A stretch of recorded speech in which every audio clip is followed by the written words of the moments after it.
नमस्कार दोस्तों, मधुर कथाएं चैनल पर एक बार फिर से आपका हार्दिक अभिनंदन है।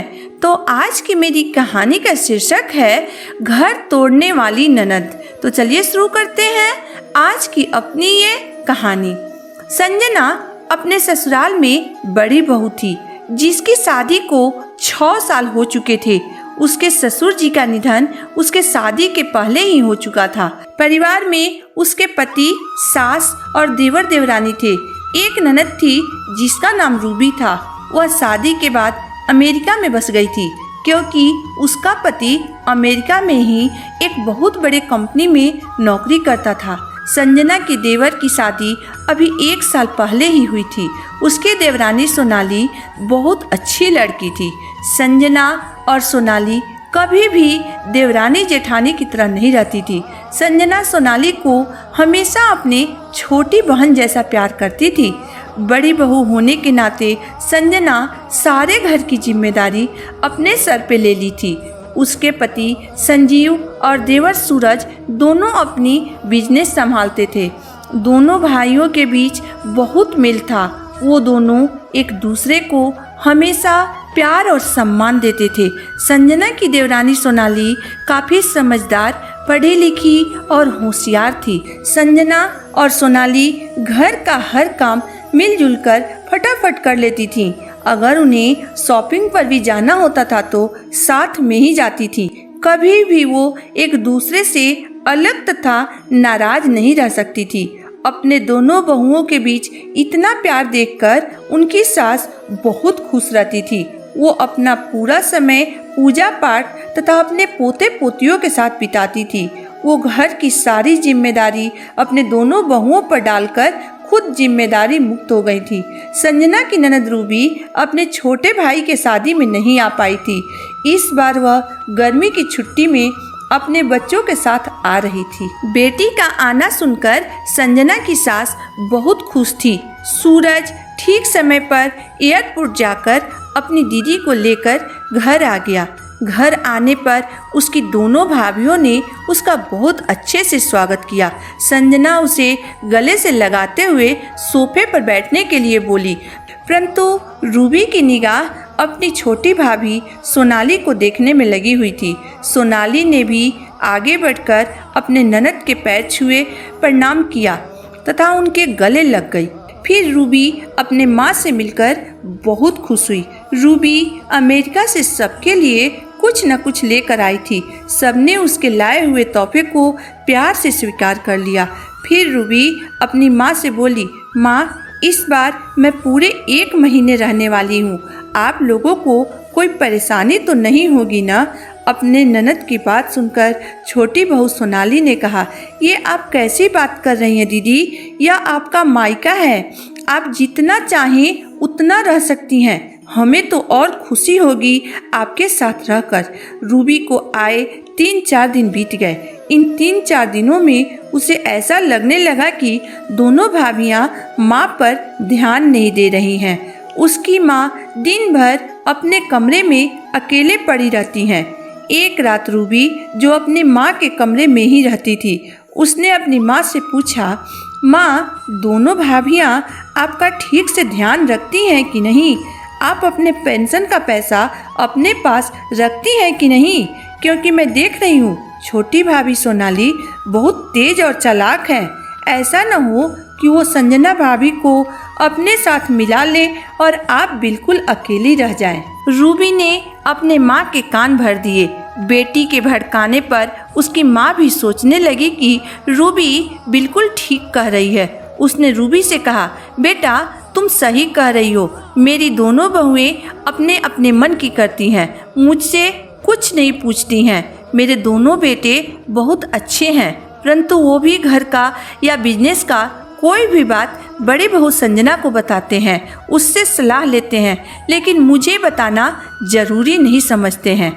एक दिन संजना की सास अपनी बेटी के कहने पर रसोई में जाकर अपने बेटी के पसंद की खाना बनाने लगी। उन्होंने अपनी बहुओं से कहा, आज मैं अपनी बेटी के लिए अपने हाथों से खाना बनाऊंगी। सास की बात सुनकर दोनों बहुओं को बहुत आश्चर्य हुआ। वो मन ही मन सोचने लगी कि आज माँ जी को क्या हो गया है। तभी छोटी बहू सोनाली किचन में आकर बोली, माँ जी आप बस हमें बताते जाइए, हम दीदी के पसंद का हर खाना बना देंगे, आप परेशान मत होइए। छोटी बहू की बात सुनकर उसकी सासू माँ का चेहरा गुस्से से लाल हो गया। वह चिल्लाते हुए बोली, क्या अब मेरे इस घर में इतना भी हक नहीं है कि मैं रसोई में आकर अपनी बेटी के लिए कुछ बना सकूं? संजना बात को संभालते हुए बोली, ऐसा कुछ नहीं है माँ जी, हम तो बस ये कह रहे थे कि हम दोनों बहुओं के होते हुए आप खाना बनाएंगी तो अच्छा नहीं लगेगा। संजना के इतना कहते ही उसकी सासू माँ गुस्से से पैर पटकते हुए रसोई से बाहर निकल आई। उसी समय रूबी मौके का फायदा उठाते हुए बोली, देख लिया ना माँ, मैं कहती थी ना, ये दोनों मिलकर घर में आपको एकदम अकेला कर देना चाहती हैं। एक शाम सूरज और सोनाली पिक्चर देखने निकल गए। तभी रसोई में रूबी आई और संजना को अकेले खाना बनाते हुए देखकर बोली, क्या भाभी, देवरानी के आने के बाद भी आप अकेले ही खाना बना रही हैं और आपकी देवरानी मज़े से अपने पति के साथ पिक्चर देखने चली गई। संजना रूबी की बात सुनकर समझ गई कि दीदी हम लोगों में फूट डालना चाहती हैं, घर में कलह मचाना चाहती हैं। उसने तुरंत कहा, नहीं दीदी, आज मैंने उसे बाहर जाने के लिए कहा है, वरना रोज हम दोनों मिलकर ही खाना बनाते हैं। अभी उसकी नई नई शादी हुई है तो बाहर जाने को तो मन होता ही है, इसमें गलत क्या है। रूबी की दाल संजना के सामने नहीं गली तो वह चुपचाप रसोई से बाहर चली आई। रूबी कुछ भी करके दोनों भाभियों के बीच फूट डालना चाहती थी, परंतु ये काम इतना आसान नहीं था।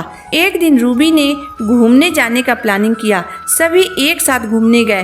पूरा परिवार एक साथ बहुत खुश था, परंतु घर आने के बाद अचानक से सासू माँ के पैरों में दर्द शुरू हो गया।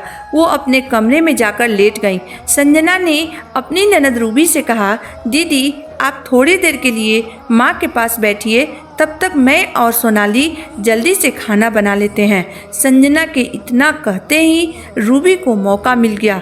वह गुस्से से भड़कते हुए बोली, क्या भाभी, आप माँ की सेवा नहीं करना चाहती हैं, जो इस तरह आप माँ से पीछा छुड़ाकर भाग रही हैं? मैं तो पहले से ही जानती थी कि मेरी माँ अब आप लोगों पर बोझ बन गई है। संजना ननद की बात सुनकर रोने लगी और अपने कमरे में चली गई। वह कमरे में जाकर रोते हुए सोचने लगी, मैंने हमेशा सासू माँ को अपनी माँ समझा है, दिन रात माँ की सेवा करती रहती हूँ, फिर भी दीदी एक झटके में ही सब किए कराए पर पानी फेर दी। शाम को जब दोनों भाई घर आए तो रूबी ने उनके सामने हंगामा मचा दिया। वह कहने लगी कि आप लोगों को मेरी माँ को अपने पास नहीं रखना है क्या? बोझ बनाकर रख दिया है आप लोगों ने माँ को। बहन की बात सुनकर दोनों भाई हैरान रह गए। बड़े भाई संजीव ने पूछा, आप ऐसे क्यों कह रही हैं दीदी?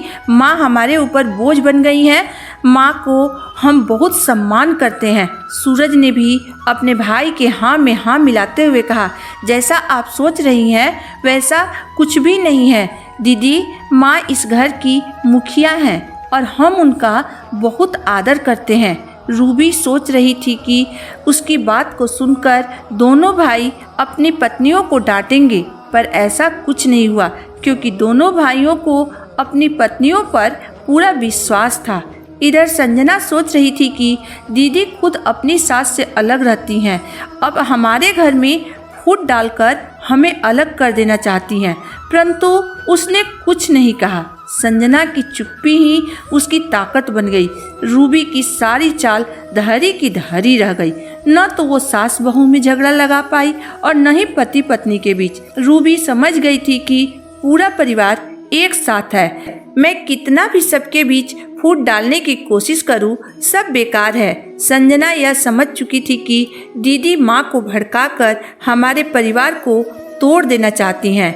अपनी ननद की बात से आहत होकर छोटी बहू सोनाली अपने सास के कमरे में गई और उनसे कहा, माँ जी, मुझे तो आए अभी 1 साल हुआ, परंतु संजना भाभी को इस घर में आए इतने दिन हो गए, क्या वो आपकी सेवा नहीं करती हैं? अगर करती हैं और आपके मन में संजना भाभी के लिए थोड़ा भी प्यार है तो आप बाहर आकर सबके सामने दीदी को सच्चाई बता दीजिए। यह कहकर वो चली गई। बहू की बात सुनकर सासू माँ बाहर आईं और अपनी बेटी को डांटते हुए बोली, तुम मेरे घर में आग लगाने की कोशिश मत करो। मेरे दोनों बेटा और बहू मेरी बहुत सेवा करते हैं। मेरी ही मति मारी गई थी जो मैं तुम्हारे बातों में आ गई। अगर तुम यहाँ शांति से नहीं रह सकती हो तो तुम अपने घर चली जाओ। माँ की बात सुनकर रूबी को अपनी गलती का एहसास हुआ और वह रोने लगी। वह रोते हुए अपने दोनों भाई भाभी तथा माँ से माफ़ी मांगी। तो दोस्तों, आज की मेरी कहानी यहीं तक थी।